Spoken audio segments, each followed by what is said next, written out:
muri iyi si tubayemo nta kintu na kimwe kigoye cyane nko gufata umwanzuro ukomeye cyane.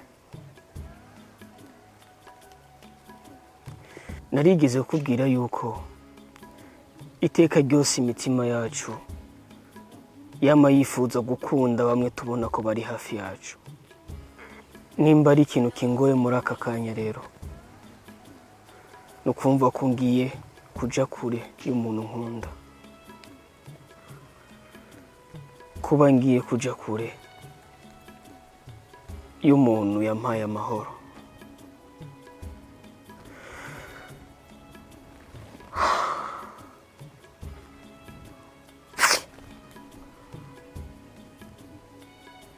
Nome reka nizere yuko inshuro zose nakubwiye ko ndagukunda wazihaye agaciro, kandi umwanzuro mfashe muri aka kanya ndagusavye nawe uha agaciro. Mukobwa mwiza, mukobwa nakunze, ngiye kugusiga.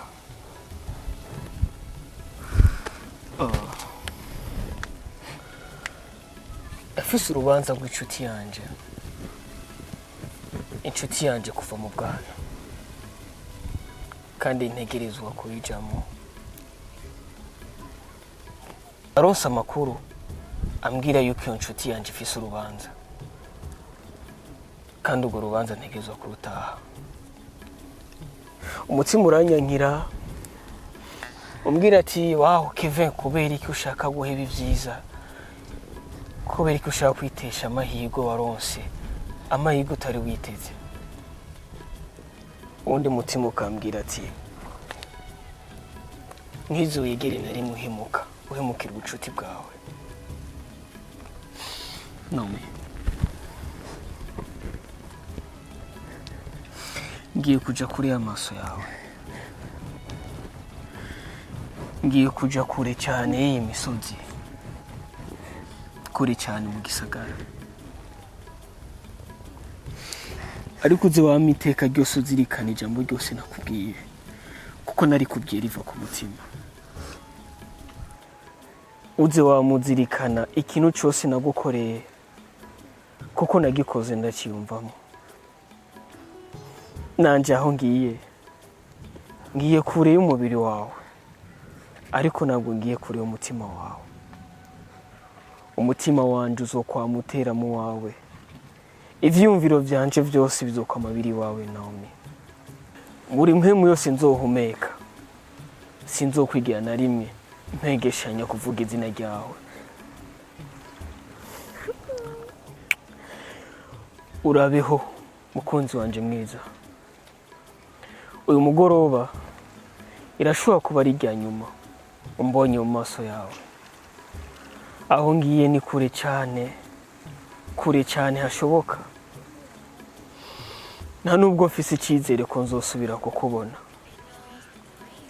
ariko uze wame wibuka nawe, uze wame wibuka ko ndagukunda, kandi nzogukunda iteka ryose. Kevin,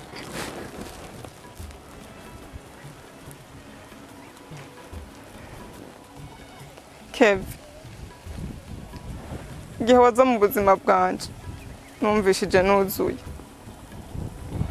none uragiye ushaka kunsiga. Aho uzoba unsigiye ndeke, namaze kukwiyumvamo, sinshobora kubaho ntagufise. Basi nyemerera tujane, ibibazo uko bizoba bingana, uko bizoba biri kose, je tuzoba turi kumwe, kandi ndakwinginze ntunsige. Basi nyemerera tujane Kevin, sinshobora kubaho ntagufise, sinshobora kubaho jenyine. Reka tujane. Naomi, Naomi, urankunda, urankunda ndagukunda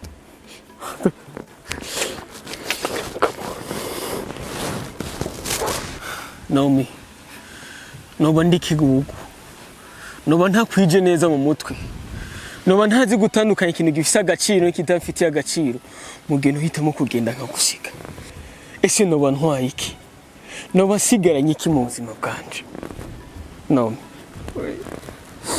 guhera uno munsi ndafashe umwanzuro wo kubana nawe iteka ryose je nawe tugiye kujana ikizoba cyose kizoba hagati yanje jewe nawe ko ndize ndagufata ukuboko ntabwo nzigera ndakurekura je nawe tuzojana ikizoba cyose tuzokibamo byaba vyiza canke bibi byose tuzobisangira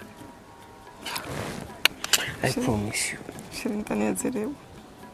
ndanezerewe cyane ngiye kubana nawe kuba utansize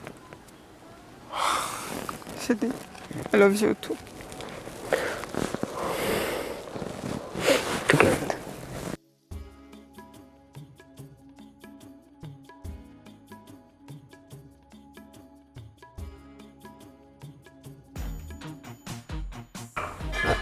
ivyo ukwiye kubirekera ababigenewe akaba ari bo babikora sawa erega Brighton Yo, Mr. Ken. yumva nge gato sibyo saba Mr. Ken, ça va? nge gato ya ndaguhamagara umwanya okay ya Brighton. Yes. Comment ça va? Ça va. Tu vas bien? Oui, je vais bien. Là c'est bon. Okay. Mr. Khan, I got a good news for you. Tu es sûr? Yes, je suis sûr. Je t'écoute. Khan, nagize amahirwe yo kuvugana na Kevin kuri telefone. Kevin ni muzima. Ameze neza. Kevin? Yes. Ku rundi ruhande, nagize amahirwe yo kuvugana n'umuntu udashobora gukeka. Inde? Nagize amahirwe yo kuvugana na Angel. Kane, Angel ni muzima. No, Brighton. Angela aracari muzima? Mwarashoboye kuvugana kuri telefone uramwumva neza?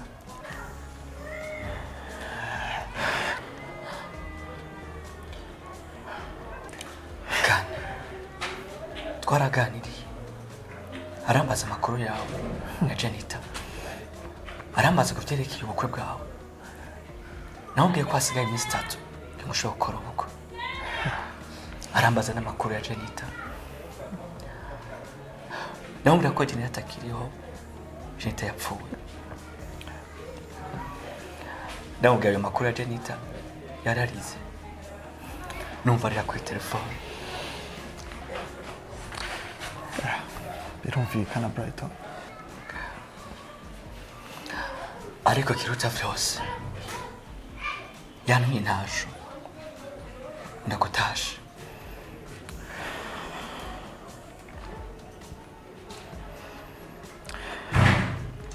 Brighton. Oh my God. Thank you God.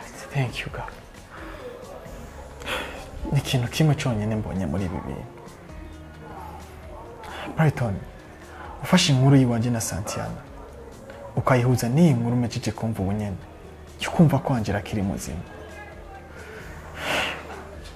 Ariko Imana igomba gukora muri twebwe. Thank you God. Inasho yiwe ndayumvise. Niwagira amahirwe yo kongera kuvugana nawe, mubwire ko wanshikirije ubutumwa.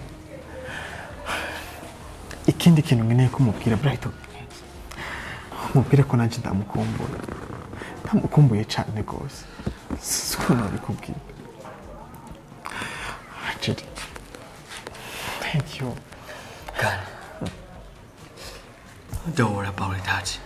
Ichingenze no kwari muzima. Yeah. Bisigaye navyo Imana yabibona. Yeah.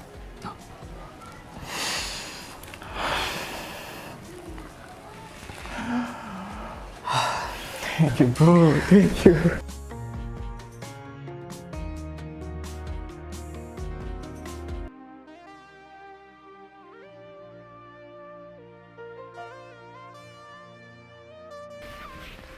Angela. Ugusubira kwawe inyuma mu gisagara nizere ko utagiye kwihorera.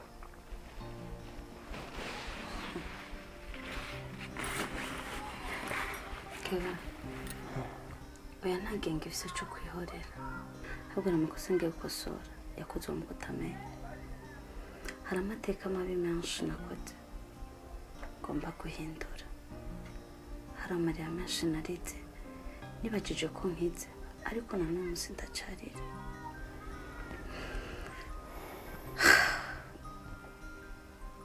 Jenita yarapfuye. Ivyo navyo ndabara mu makosa yanje. Kuko n'umusinge ndasinigeze ndamusezera.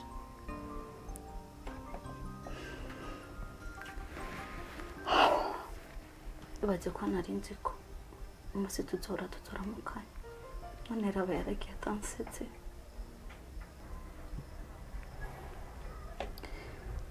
Sukuri Kevin. Mukumbuye.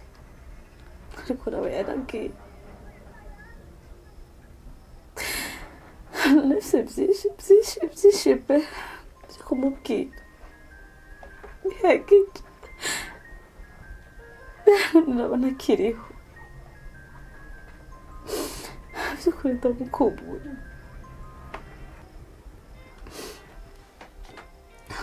Jenita muvuka. Vuka amahoro.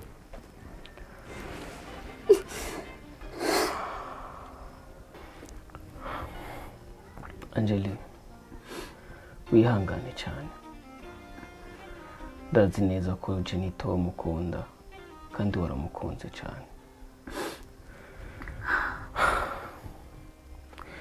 Jenita yari umukobwa mwiza. Ntacyo yapfa n'Imana n'abantu. Yari umukobwa yicisha bugufi maze akayagisha abantu bose. Ariko Imana yaramukunze kuturusha. Angela.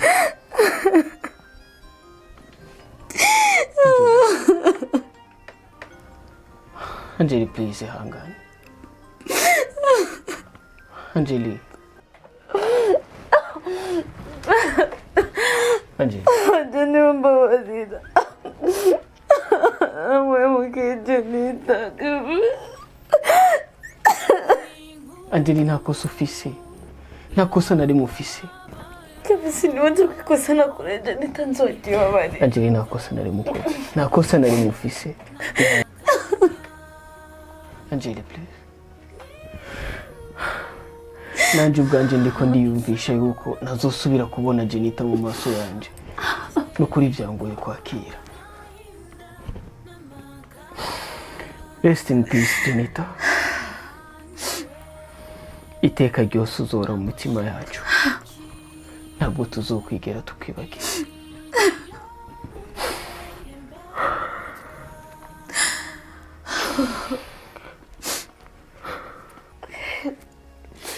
Kava. Ntakindi ndibukora. Ko nabuze naramubutse. Tusaba Imana gusa izome kwakira ikosa nakoze. Sori mbabarira. Reka tugende dutahuka bwaka na Santia. Kuko no mujyango sigaranye wonyene. Uraje umunsi mbonye yankapfuye. Nta munsi nabonye ko ubuzima bwacu bwiye kudukomerera. Umunsi nahise mbona ko hari byinshi bigiye kuhinduka mu buzima bwanje. Kandi kuko narabibona. Nabyo nkiri mu uyu munsi. Ariko rimwe na rimwe dukwiye kwakira ibice kandi tukabyakiza amaboko yose kuko atandi mahitamo tuba dufise.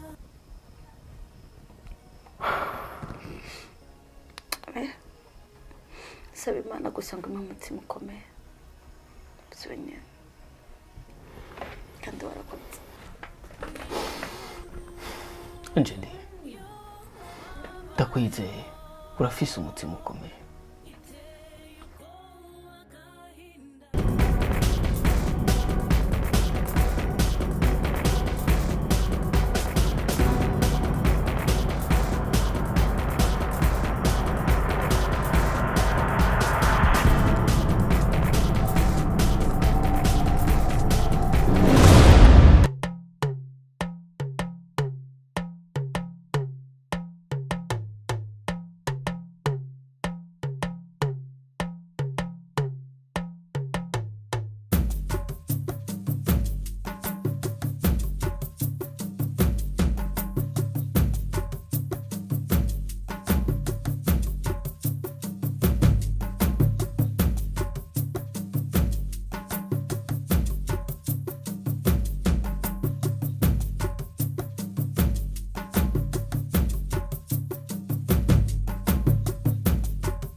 Kane, umeze neza?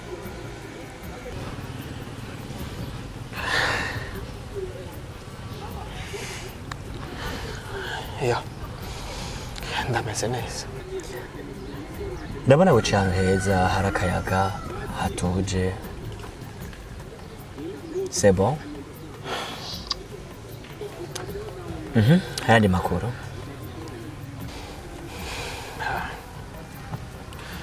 Brighton, Yes. uyu muntu wumuzi? What? Kane. Mu kiganiro wamuhagariyemwo uyu mukobwa aje gukora iki? Brighton, Yes, bro. icyo nkeneye kumenya ni kimwe. Mbwira ko uyu mukobwa umuzi cyangwa utamuzi. Kubera ko niyo mpamvu naguhamagaye ngaha. Yes, ndamuzi. Uyu mukobwa yitwa Santiana. Ni umu ex wanje. Twarakundanye nawe igihe kirekire. Twakoranye amateka menshi cyane. Wewe ukunda kuzi nka Brighton. Izina Chris ryaje gute? Naitwa Brighton. Nawe nitwa Chris. Ariko irya Chris riza abantu bake cyane. Na Santiana nyine. Santiana azi ku izina rya Chris. Kane. Reka nkubwire amakuru yose kuvyerekeye uyu mukobwa. Uyu mukobwa dufitanye amateka menshi cyane. Ndetse n'umunsi ku mugoroba. Dufitanye gahunda. Ivyo ndabizi. Ndabizi cyane. Ari nayo mpamvu naguhamagaye ngaha kugira ngo tuganire. Ndabizi ko uyu munsi ufitaniye gahunda nawe yo kubonanira mu hoteli. Iyo gahunda nuyihagarike. Ugenda uyikore. Ndakwinginze ukimfasha icyo kintu. Brighton, ndakeneye ibimenyetso bifatika cyane byo kugaragaza uburyo ujya mukobwa ameze. Wowe ni wagenda kubonana nawe. Uze kwiyaranje ufate ibimenyetso byose bishoboka. Ha mu bimpereze. Noneho nanje ubwanje niho nza kuba nibereye. Ndetse kugerageza. Ya hoteli ndayibeko. Ariko icyo nkeneye kuri wewe n'ibimenyetso. Utsobukoze. Mr. Khan, don't worry. Vyose ndabikora ku bwawe. Ndakwizeye Brighton. Nayandi mahirwe ndiko ndabona yo gushobora gushira hanze uyu mukobwa. Atari wewe kubimfashamo. Ndabikora bro. Merci.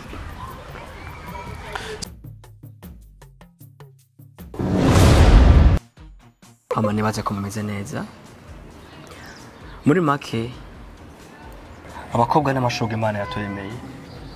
Abakobwa ni beza. Abakobwa turabakunda. Abakobwa basigwe buri kintu kimwe cyose ku buzima bwacu. Sinoheza kuvuga ubwiza bw'umukobwa. Ico gituma avuga ngo umusha atunga husha umugore. Ico gituma kandi yabeshe Santiana amuvuga ko atari. Kandi kubera iki wabeshe Santiana ukamuvuga ko atari? Santiana we ntumuzi ariko je ndamuzi ko gusumvya. Kandi waramubeshe muvuga ko atari kuko utamuzi. Ariko reka ndababwiye Santiana wa nyawe kugira ngo mushobore kumubera. Kandi wavuze ko Santiana ari maraya. Ariko Santiana si maraya nkuko muvyibaza. Ahubwo arenze kuba maraya. Santiana ni umukobwa mwiza mu maso. Ariko umutima wiwe uracafuye. Santiana ni inyamaswa. Santiana si uwo kwizerwa. Santiana yarampemukiye. Yakijije imitima y'abahungu benshi. Naje wanje urimo. None ubu ntagize ku mutima wa Kane. Kugira ngo ashobore kuwukinisha.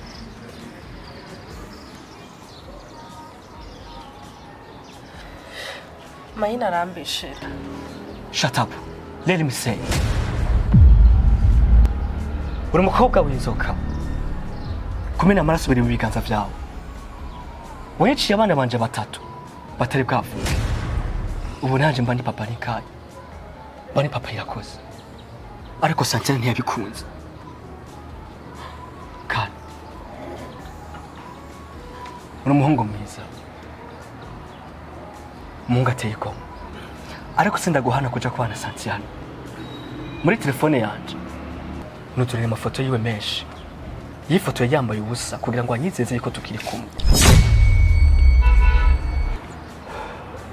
kandi abakobwa nk'aba bakwiye gupfa badahitanye ubuzima bw'umuntu wese papa umukobwa mugiye guha umuhungu wawe muramuzi ni inyamaswa gufata ingingo biri mu biganza byanyu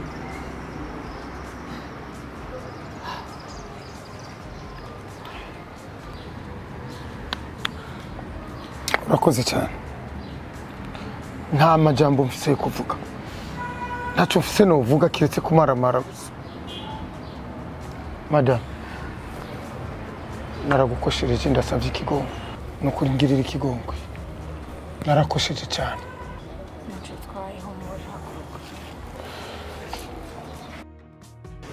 kandi mufise ndagusavye ikigongwe naragukoshereje cyane nico gituma kuva ino saha n'uyu munota n'aya masegonda ubugeni ndabuhagaritse nije nabuteguye ndabuhagaritse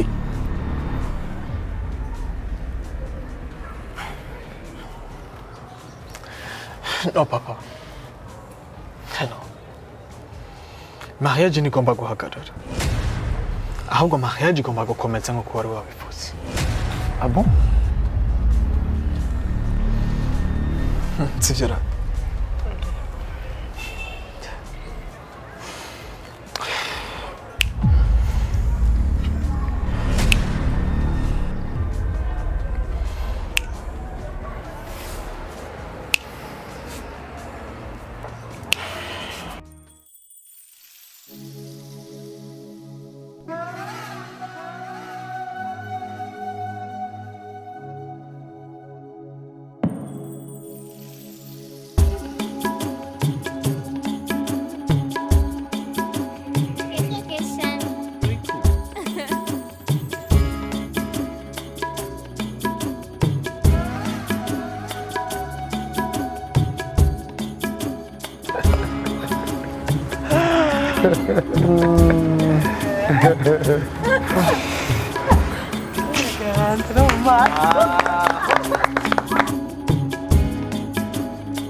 turabahezagiye bana bacu imana rugira byose bahezagire muze mubyare kobwa na hungu merci papa mubyara amahasa mubyara ubushuri thank you papa muraba amakara ni muri urubeya muzobandanye kandi murambane na cyane cyane. Merci.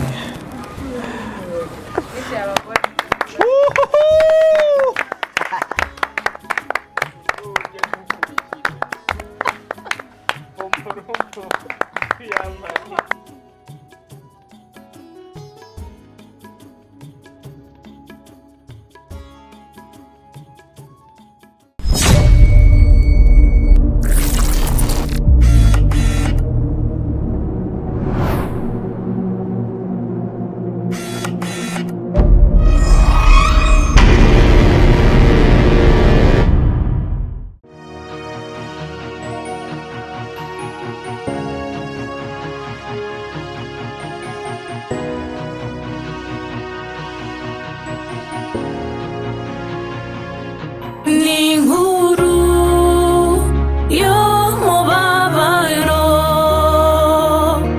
iteye ubwoba agahinda n'amaganya. Inkuru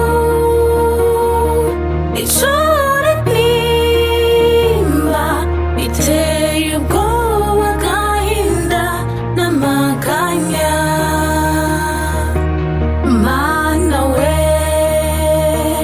Nakosheje iki iyo bwije iyo bukeye mbabazwa. Salut mes amis, reka nizere ko mwaramutse neza cyangwa mwiriwe neza bivanye aho umuntu umwe wese aherereye. Ku mazina yanjye ni Irakoze Saint ariko benshi mumenyereye kuri Angeli. Reka nshimire buri umwe wese yafashe akanya agafata umwanya wiwe agaheba biriya na biriya akaraba ino video. Ndamushimire rwose kandi nongera ndamwibutsa nimba yayiravye atarakora subscribe kuri channel yacu ya Media TV, ndabinginze please nciye bugufi rwose n'umutima wanje wose ngo mukore sabone. Ndabitse ko mudukunda kandi ndabitse ko mudukurikirana umwanya wari wo wose. Rero byo bari vyiza rwose kugira ngo tube hamwe cyangwa ngo turabane hamwe ino video.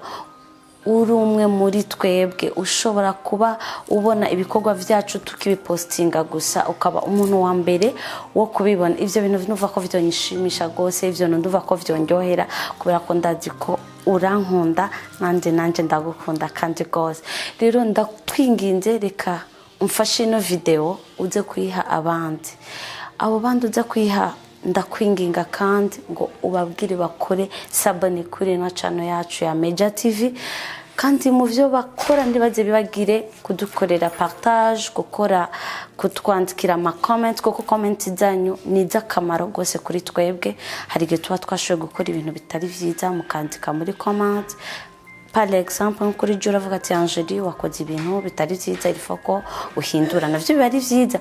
Ariko ikintu cyambere gose ndiko ndahimiriza ndiko ndabasaba nk'abafanzi banje nk'abafanzi bacu ba Media TV no gukora subscribe kuri Media TV. Muzo mukoze gose kandi ndabakunda cyane kuko ndazi ko mutwitayeho. Ciao, bisous.